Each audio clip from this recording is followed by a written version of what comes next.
మరో breaking news చూస్తున్నాం. ఖమ్మంలో కేంద్ర బృందం పర్యటించారు. వరద ముంపు ప్రాంతాలను పరిశీలించారు. విజయవాడలో కేంద్ర బృందం పర్యటన ముగించుకుని ఖమ్మం జిల్లాకొచ్చారు. ఖమ్మం జిల్లా మధిర నియోజకవర్గంలో కేంద్ర మంత్రులు శివరాజ్ సింగ్, బండి సంజయ్ పర్యటించారు. వీరితో పాటు డిప్యూటీ సీఎం భట్టి విక్రమార్క ఉన్నారు. మధిర నియోజకవర్గ పరిధిలో ఎర్రుపాలెం మండలం మీనవోలు, పెద్ద గోపవరంలో పంట నష్టం అంచనాలు, వరద ప్రభావిత ప్రాంతాలను ఏరియల్ సర్వే ద్వారా పరిశీలించారు.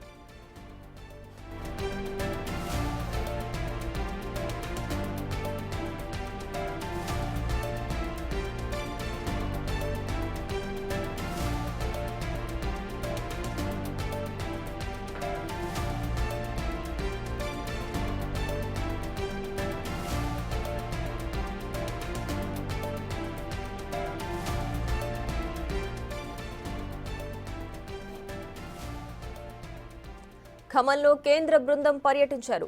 వరద ముంపు ప్రాంతాలను పరిశీలించారు. విజయవాడలో కేంద్ర బృందం పర్యటన ముగించుకుని ఖమ్మం జిల్లాకొచ్చారు. ఖమ్మం జిల్లా మధిర నియోజకవర్గంలో కేంద్ర మంత్రులు శివరాజ్ సింగ్, బండి సంజయ్ పర్యటించారు. వీరితో పాటు డిప్యూటీ సీఎం భట్టి విక్రమార్క ఉన్నారు. మధిర నియోజకవర్గ పరిధిలో ఎర్రుపాలెం మండలం మీనవోలు, పెద్దగోపవరంలో పంట నష్టం అంచనాలు, వరద ప్రభావిత ప్రాంతాలను ఏరియల్ సర్వే ద్వారా పరిశీలించారు.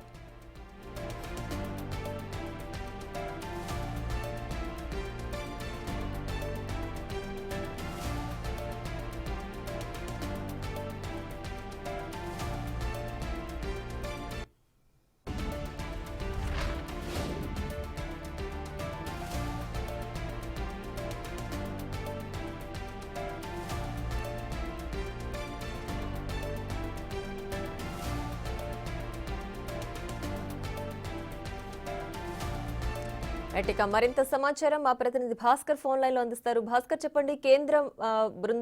కేంద్ర మంత్రుల బృందం పర్యటిస్తోంది కదా వరద ప్రభావిత ప్రాంతాల్లో. ఏపీలో ముగించుకుని ఇప్పుడు ఖమ్మం జిల్లాలో పర్యటిస్తున్నారు కదా. ఎన్ని రోజులు ఉండనుంది పర్యటన? పూర్తి డీటెయిల్స్ ఏంటి?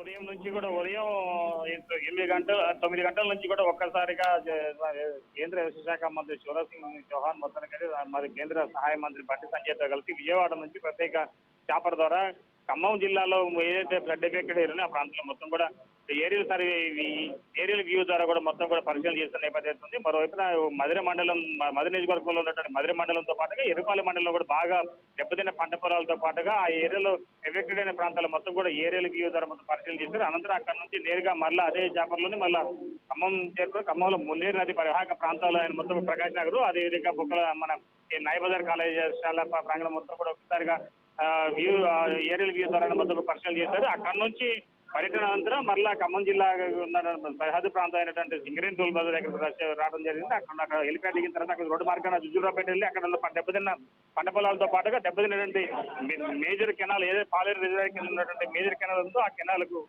గడ్డపడింది. ఆ కెనాల్ గడ్డపడిన ప్రాంతాన్ని కూడా ఒకసారి పరిశీలన చేశారు. అనంతరం అక్కడ నుంచి నేరుగా మరలా ఈ పాలేరులో ఉన్నటువంటి నవోదయ జూనియర్ కళాశాలకు వచ్చారు. ఇక్కడ నవోదయ కళాశాలకు వచ్చిన తర్వాత ఇక్కడే మీడియా సమావేశం ఏర్పాటు చేసి ఇక్కడ ఉన్నటువంటి దెబ్బతిన్న పంట పొలాలు మొత్తం కూడా పరిశీలన చేసుకున్నారు. అనంతరం ఇప్పుడే ఆయన మొత్తం అంటే రైతులతో ఇంటరాక్ట్ పెట్టారు. రైతులకు తమకు ఏ విధంగా నష్టపోయాము, ఎంత పొలం ఎన్ని ఎకరాలు నష్టపోయింది అనే దానిపై రైతులతో నేరుగా చౌహాన్ కూడా మొత్తం మాట్లాడడం జరుగుతుంది. మరోవైపున పంట నష్టం సంబంధించి జిల్లా కలెక్టర్ కూడా సుమారు 80,000 ఎకరాల పైగా పంటలు నష్టపోయే రైతులపై దానిపై ఒక నివేదిక ఇవ్వడం కూడా జరిగింది. పక్కన డిప్యూటీ సీఎంతో పాటు వ్యవసాయ శాఖ మంత్రి తుమ్మలాశ్వరావు, రెవెన్యూ శాఖ మంత్రి పొంగులేటి శ్రీనివాసరెడ్డి కూడా అంటే జిల్లా దగ్గర అంటే ఏ ప్రాంతాల్లో ఎఫెక్టెడ్ ఉంది అప్పుడు దానికి సంబంధించి పూర్తి డేటా కూడా కేంద్ర మంత్రికి అందించడం కూడా జరిగింది. Bhaskar, thanks for the updates.